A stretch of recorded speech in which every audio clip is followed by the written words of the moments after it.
The pheasant is too well known to need an introduction. It's a very sporting game bird, but for my purposes it's not the best of birds for dog training.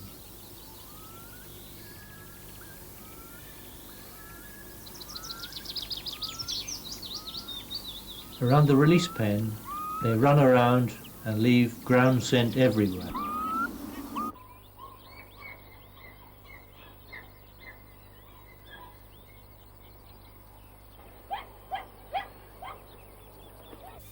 But as a shooting bird, they're great, and you can rear a few on your back lawn.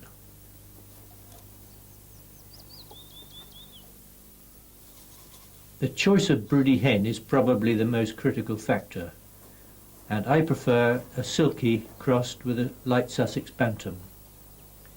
And if you remove a turf and make a shallow depression for the nest, and then put a handful of straw or hay around, the hen will comfortably sit on about 20 eggs. And any handyman can make up a coop.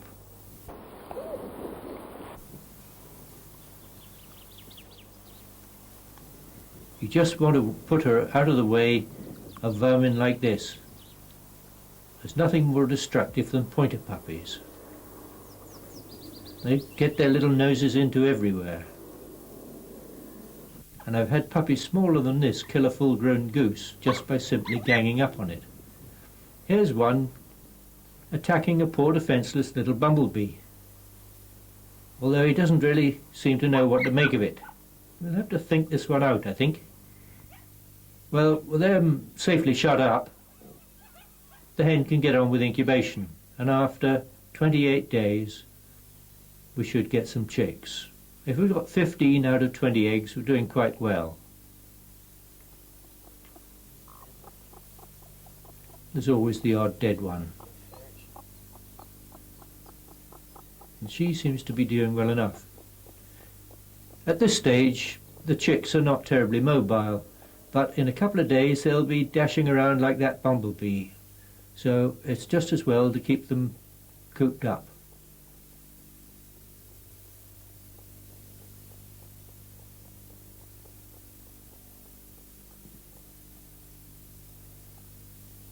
The only trouble with broody hens is you have to take them off their eggs a couple of times a day to feed, or they'll literally waste away to a skeleton.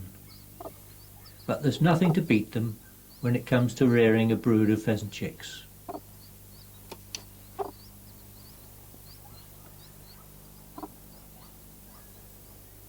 This old saucepan would seem to be a bit big, but the chicks negotiate that without any trouble at all. And it stops the hen scratching the starter crumbs all over the place. My pheasants don't get fed anything special.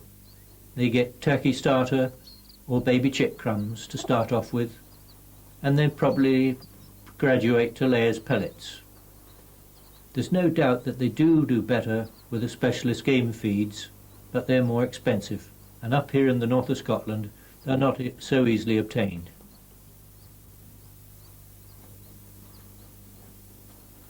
Probably the most important thing is to remember to move the coop every few days, or the ground will get fouled, and the next thing is you've got disease.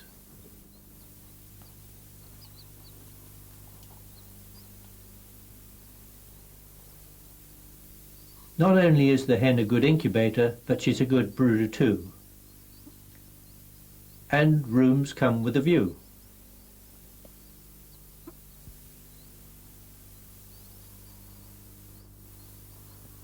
Going down?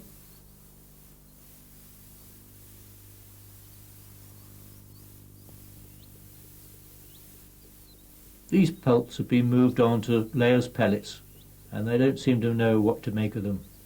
And this could be a problem if they were reared under a lamp, and I would always make sure that the two types of food are available until they get used to the new one. But if they're reared under a broody hen, the hen will very quickly show them what's food and what isn't.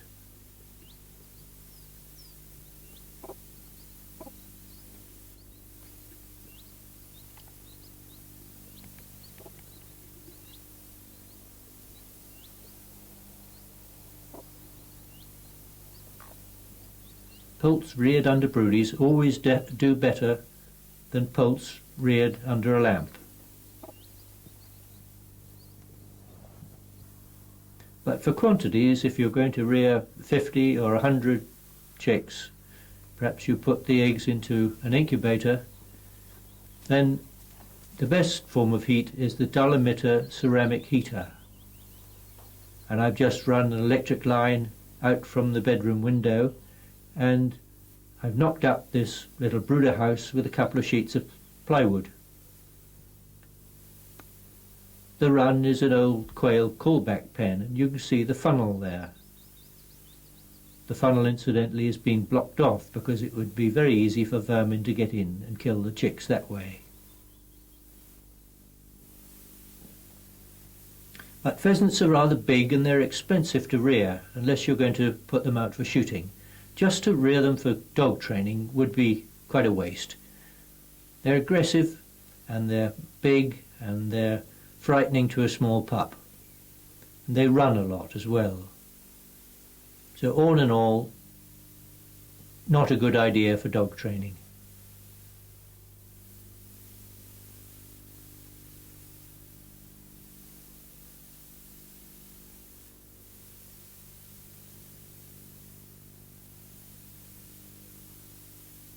These are a couple of cocks that have been thrown out from my laying pen. These days I breed bob-white quail.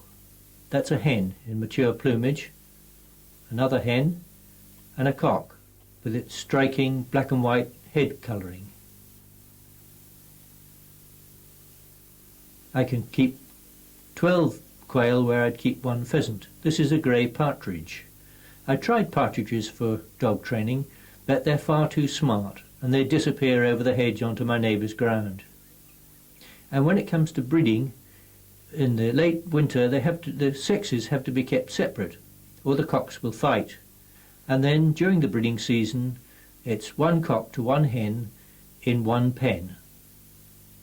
Whereas the bob-white quail can be kept as a flock from the moment they're hatched. And they live quite happily with other game, and I've never seen one fight yet.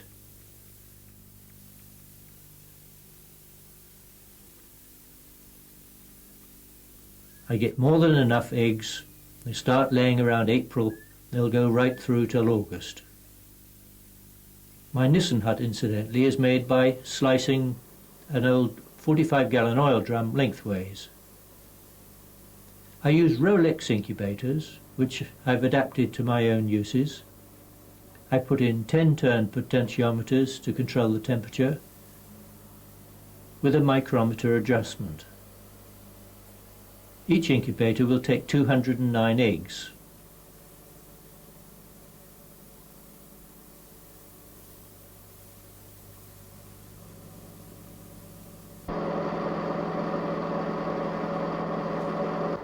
I monitor the temperature with a spot checker, which is probably the best investment I ever made.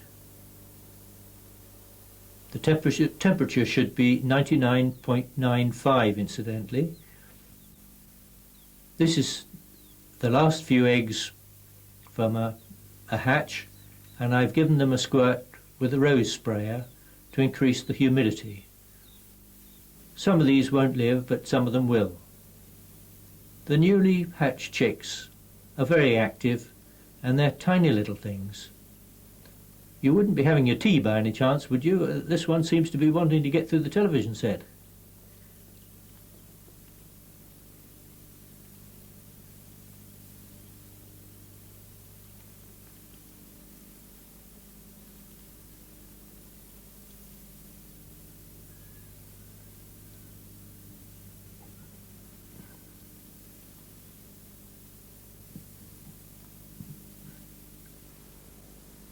This will give you some idea just how tiny they are. If you took away the fluff, they would be smaller than the top of my little finger. They can easily fit through half-inch weld mesh. That's a hen's egg on the left and a quail's egg on the right. And quail eggs are just about the same size as grey partridge eggs, and they have the same incubation period of 23 days.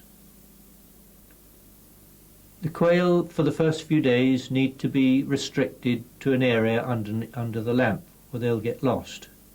All corners need to be rounded off with wire or cardboard, and the drinkers need pebbles put in them to stop the chicks drowning themselves in the water. I get them feeding by squashing hard-boiled egg yolk through a sieve with a spoon. And the feed needs to be superfine partridge starter crumbs. They're much more active than grey partridge chicks, and I really don't know why more game farmers don't include a few bobwhite quail in with the eggs when they incubate grey partridge eggs. Grow out is uneventful, provided they're kept on heat with the heat lamp, and they have food and water available all the time.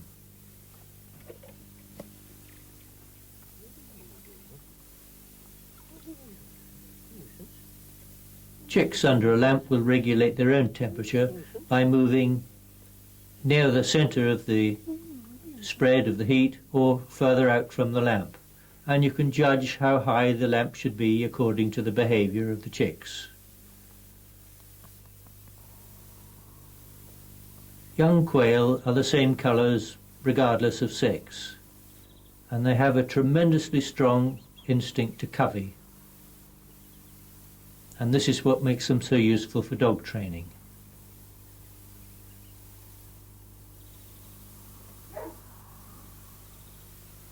My callback pen is next to my training field there on the left, and I have this small wood which is a natural haven for the quail once they're disturbed.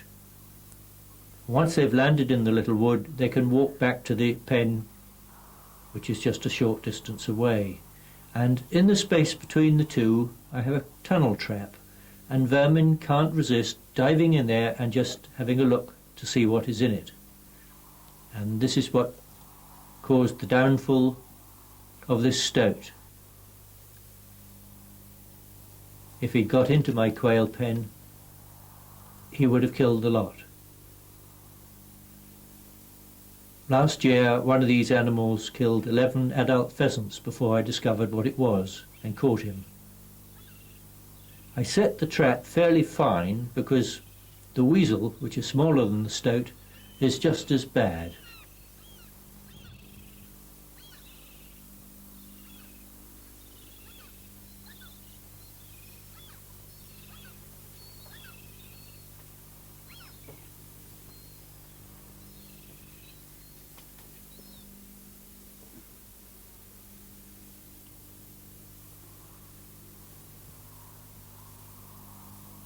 The funnel entrances to the callback pen need to be readily accessible, and there needs to be a large hopper of food inside the pen so that the birds are never short of food. And of course, water. At the end of the pen I have a small gate where I can drive the quail into a holding pen,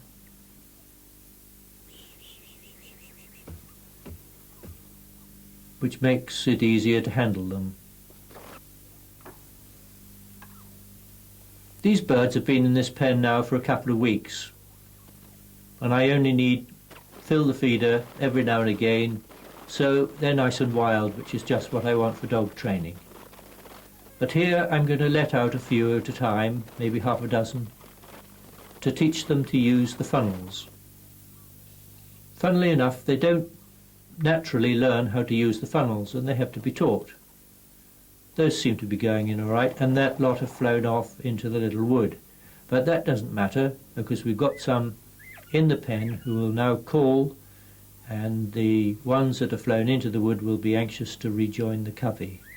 I've got a piece of scrap wire netting here which I've placed at right angles to the side of the pen to direct returning quail into that first funnel entrance.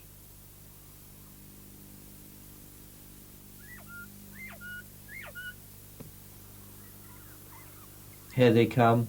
They enjoy their little jaunt out, And look how stupid this one is. It's running up and down beside the pen. The funnel is right there, but it walks past it. No, not going to go in.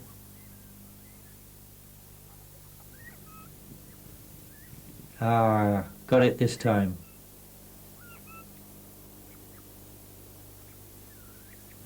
In you go. No. Coming out again. I think I'll just have a little snack before examining this problem in greater detail.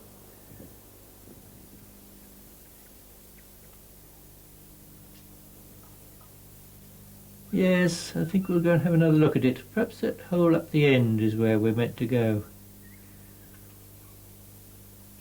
Yes, this is the way in. I shall know next time. And once quite a large proportion of the quail have learnt how to use the funnels, we can take them a little bit further away, just like training homing pigeons. You can see the callback pen just the other side of the fence, beside the little wood on the left, and the quail in the pen will be calling already, so as I let these birds out they will know which direction they have to fly to.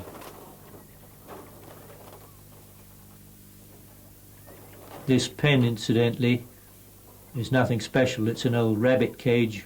I picked a lot of them up in a farm sale for £1 each, and they make wonderful containers for the quail. The callback birds in the callback pen are getting more and more agitated, trying to guide their fellows back. Here comes one. He's in adult plumage, although he was hatched this year. And up he goes, no bother. She knows the way in as well.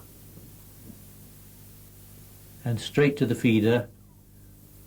That feeder must be kept full at all times, so they know this is home, it's safe, they've got food and water and shelter and freedom from predators. And we can dizzy bobwhite quail just the same as we dizzied pigeons in bird dog basics.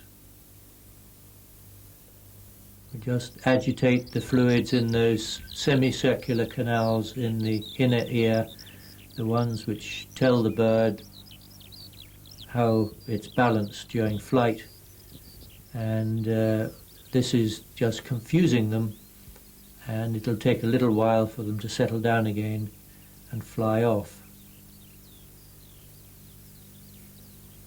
Now, if you're going to use dizzied birds, you must have the dog on a check cord or a lead, unless of course they're very experienced and you can trust them absolutely, as I can trust Don and Gary here. And as I said before, there's virtually no escape distance with these birds because they can't see the dog coming.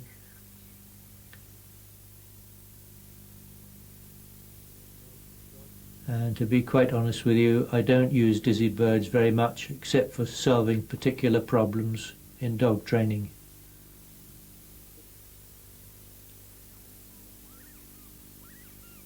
My holding pen again, I've made a little door in the side so it makes it quite easy to get quail out.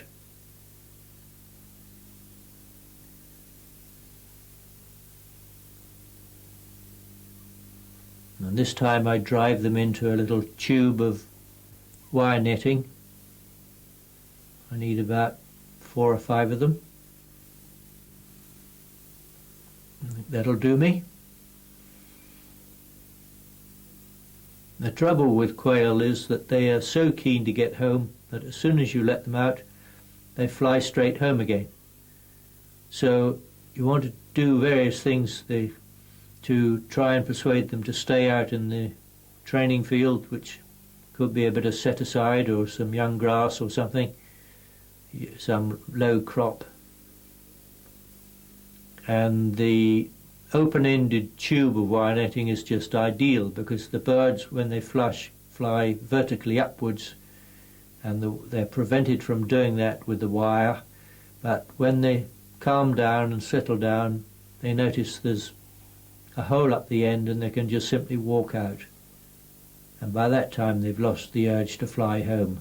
At least we hope they have. We hope now that they'll linger in the grass here long enough for me to get a dog out and do some work.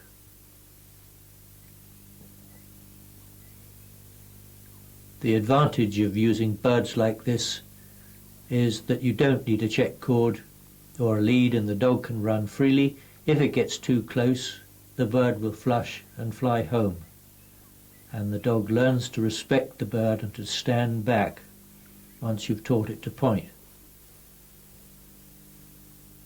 These birds are also useful for training spaniels. I've used them for spaniels, and you teach the dog to drop to the flush.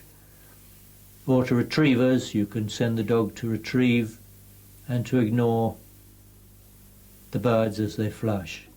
Here's another way of releasing quail. You can have a dozen of these boxes and you put 1 or 2 quail under each one, and when you've done that you can go and have a cup of tea and read the newspaper for half an hour, and when you come back the birds have settled down and you can remove the box and the birds are there, and they'll remain in the vicinity, hopefully, for you long enough to train your dog.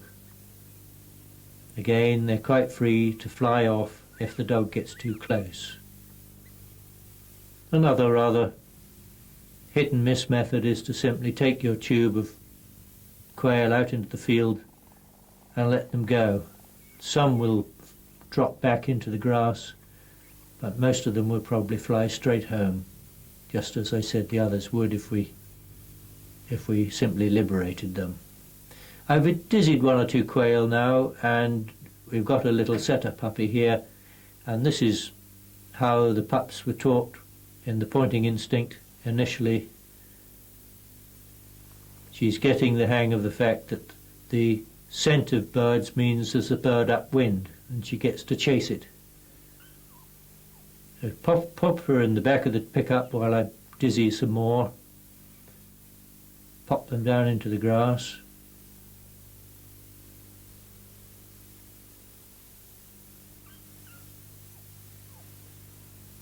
You might be tempted to put out a cage of quail to train your dog. That is not a good idea, because the dog could jump on the cage and hurt the quail and also do irreparable damage to its own training. Now, because these birds are dizzied, we've got to put a check cord on the pup.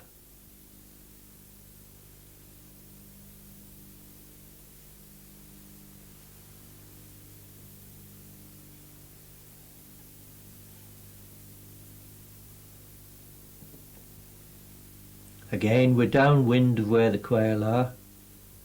I can just hold her gently, and she's immediately got the scent of the quail, and she's looking around wondering where they are. Give her a little scratch behind the ear, and I could just flush one now and let her see it get up. Just a little tap there. The quail's immediately awake.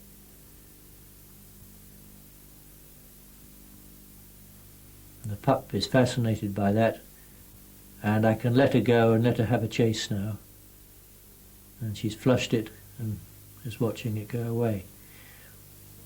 The next stage in teaching a pup is to get it to run out in front, which might take a little bit of exposure to birds, but the penny will soon drop that there's stuff out there to find if only she'll go and do it.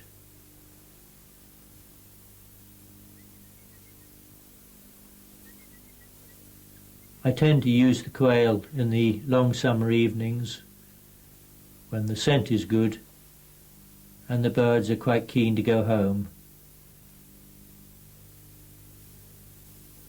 And she's got one. There's a point.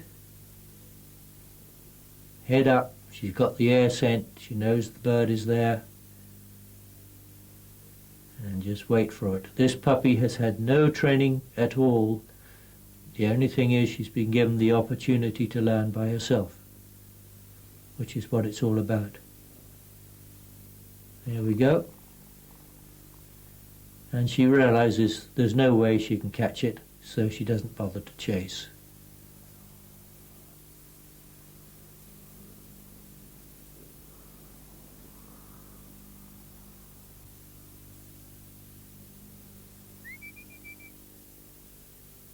And because I know where the birds are, and I give her a call and she comes dashing and she's right, I know where one is, and she's now found it. And she's sucking in the air there. You can see that this is air scent she's got. There's no doubt at all.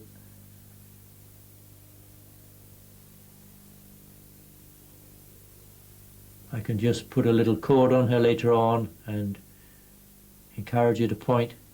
And who said English setters were sticky? Get it. And she just watches it fly off. Stickiness is a trainer injuries problem.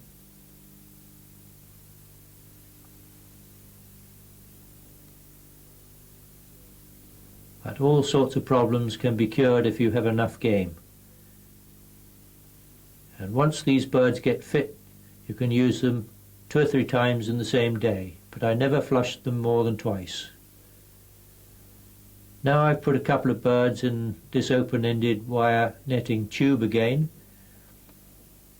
The wind is going from the tube towards the puppy and myself,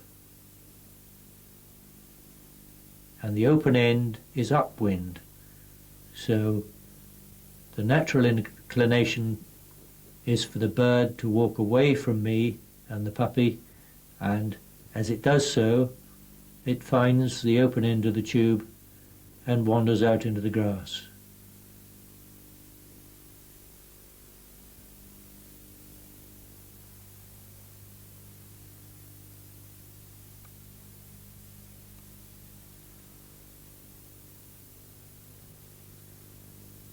And that quail has been in that tube for a while, so there's plenty of ground scent, but even a tiny puppy of this age knows the difference. She knows that that is ground scent, and she ignores it, and she goes on to find the bird.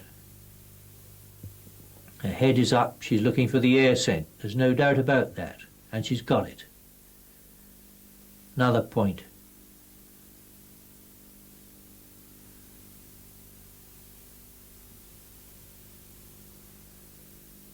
And she's going to get in there and get that fellow. Get it.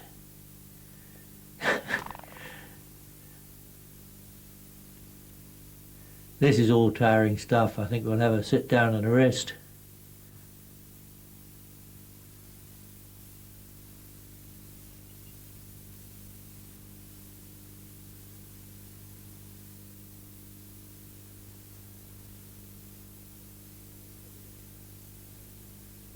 As I said earlier, I don't like using planted birds, but sometimes they're a necessary evil. That one wasn't dizzied enough.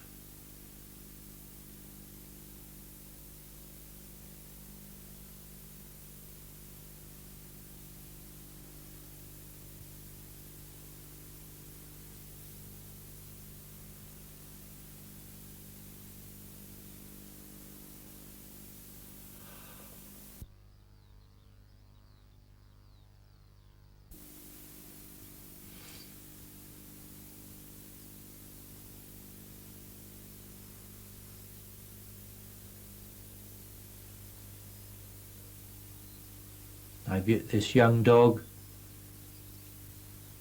and it's pointing off the lead quite quickly without any style at all, head down, tail down, not very enthusiastic, just check the wind with a wet finger. Get your tail up, boy, that's better.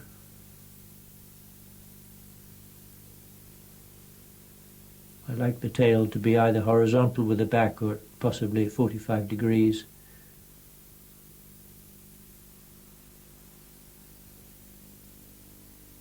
And this dog could be a little bit sticky. The bird is there and it's been dizzied, and of course, and it won't flush until I touch it with my boot. And the dog looks on without any great passion or interest.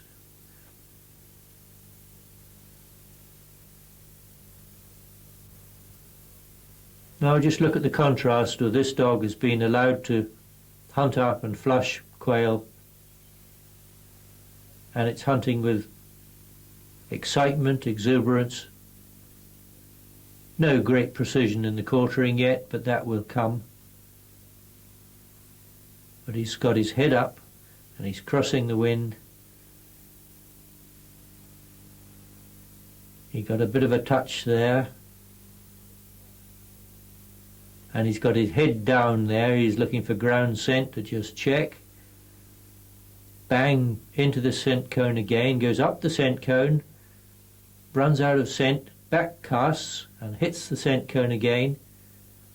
The bird is just in front there somewhere, drops his head, checking on ground scent, and up gets the bird and off they go. That's no problem. Hasn't reached this stage yet. This is the next stage. Even though I'm behind the camera, the dog is looking back to me for guidance. If that dog was dragging a cord, I could steady it when it wanted to rush forward there, hold it on point, and just encourage it, and we could have forestalled that chase. Now here's another way of dizzying the birds. I've dizzied them as before, but instead of placing them in the grass, I'm just tossing them, and they're confused enough not to fly off, but their heads are up and they're ready to go. Now watch this fellow. He just cast a little glance behind there to check on me. If he was dragging a cord now, I can steady him with my voice even. The same with this young pointer. That's achieved with birds that are free to fly, not by dizzied birds or caged birds or dizzied pigeons or anything like that.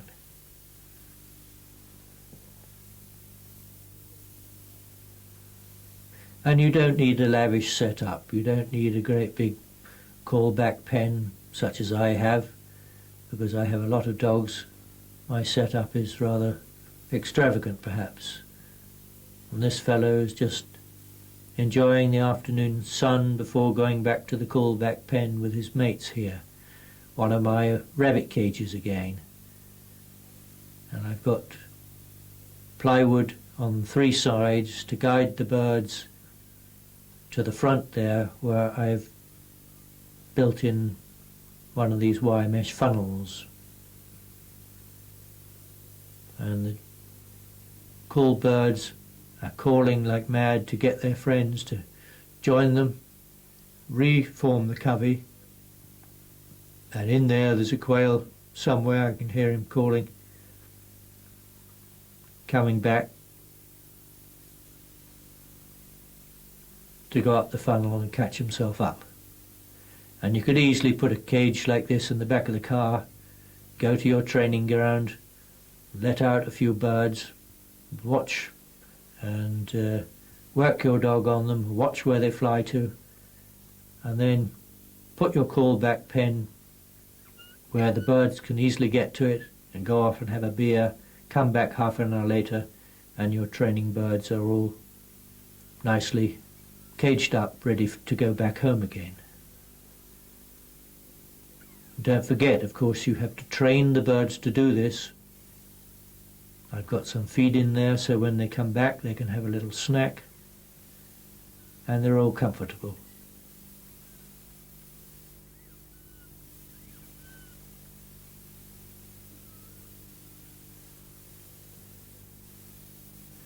What about the law? Well, under the Wildlife and Countryside Act of 1981, it is illegal to release or to allow to escape into the wild certain specified birds, which includes the bobwhite quail. Now, if we're not allowed to let them go, how can we use them? Well, release or allow to escape, we've been advised, means to permanently return to the wild. So if you set up a release pen and try and release bobwhite quail into the wild, you could be in big trouble. But if you work the callback system, where the birds come back home literally within minutes, and there's no intention for there to be a permanent return to the wild, then you are on safe ground. Now, we're not advising anybody to do this or advising that this is the law. So if you're not sure, go and ask a solicitor.